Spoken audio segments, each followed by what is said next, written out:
আসসালামু আলাইকুম viewers, welcome back to my channel. আজকে আমি আবারও আরেকটি ভিন্ন ধরনের এবং মজাদার রেসিপি নিয়ে আপনাদের মাঝে হাজির হয়েছি। নুডলস সবার কাছেই পরিচিত এবং খুবই সহজ একটি রেসিপি, তবে আমার এই রেসিপিটি একেবারেই ভিন্ন স্বাদের, ভিন্ন রকমের। এখানে আমি 3 প্যাকেট নুডলস নিয়েছি।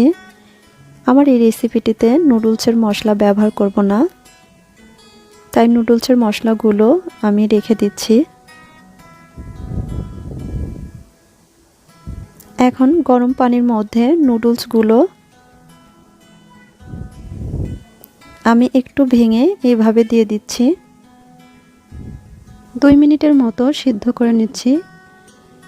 2 মিনিটের বেশি সিদ্ধ করা যাবে না, তাহলে একেবারে নরম হয়ে যাবে। এখন একটি ছাঁকনিতে নুডলসগুলো ঢেলে দিচ্ছি। এখন ঠান্ডা পানি দিয়ে দিচ্ছি। ঠান্ডা পানি দেওয়ার কারণটা হচ্ছে যেন নুডলসটা কুক না হতে পারে এবং একটার সাথে আরেকটা লেগে না থাকে।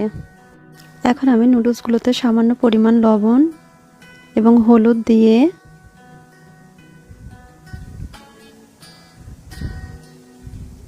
নুডলসগুলোতে মাখিয়ে নিচ্ছি।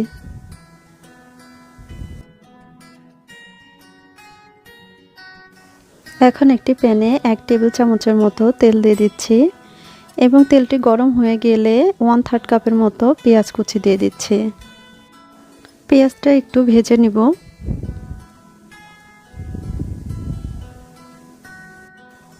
এখন এর মধ্যে 1 টেবিল চামচের মতো কাঁচামরিচ কুচি দিয়ে দিচ্ছি, দিয়ে একটু নেড়ে নিচ্ছি।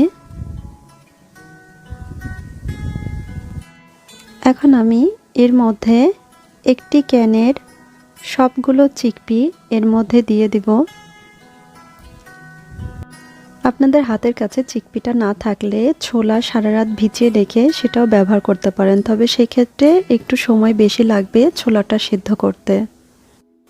এখন এর মধ্যে আমি গাজর কুচি 1 কাপ দিয়ে দিব, স্বাদমতো লবণ এবং কিছুটা হলুদের গুঁড়া দিয়ে দিচ্ছি।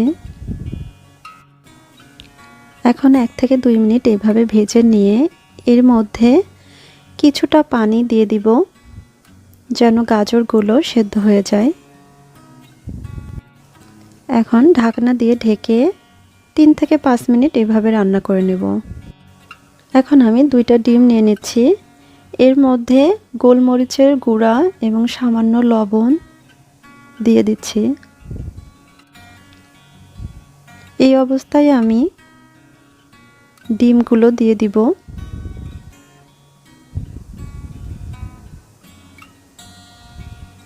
এবং এইভাবে ভেঙে নিব ডিমগুলো।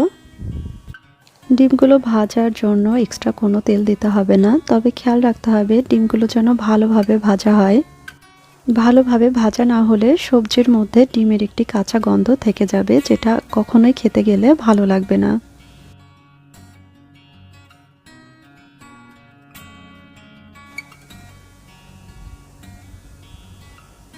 এই অবস্থায় আমি নুডলসগুলো দিয়ে দিচ্ছি